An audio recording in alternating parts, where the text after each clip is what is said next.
tsaka oh.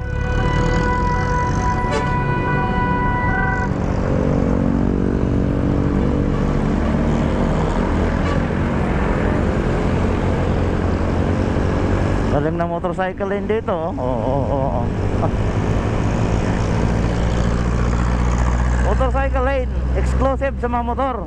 Ilang days to, alam niyo ba kung ilang days tawag nito, dry runs ba dito?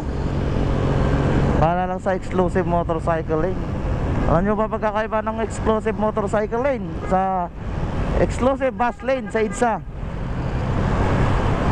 Alam niyo pagkakaiba nun? Pag sa bus lane ka, pag pumasok yung motor doon, huli. Yari ka, 5,000. Sa motorcycle lane, kahit ano pwede pumasok. Pero pag ikaw lumabas sa motorcycle lane dito, huli ka pa rin. Putak, ayok na yan. Kita niyo yun? Oh, sabi nga ng vlogger isang vlogger, ang common denominator nun, motor pa rin. Ay nako, eto ka sa ano, motorcycle lane, huli ka pag lumabas ka. Pag sa bus lane, kahit hindi sa bus lane yan, hindi nyo mahuli yung bus.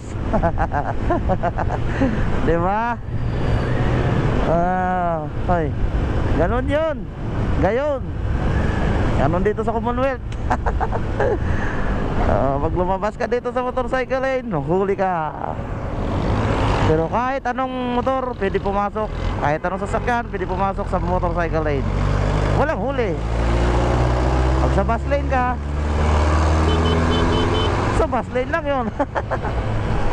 Pag may pumasok doon na ibang sasakyan, huli ka, balbon.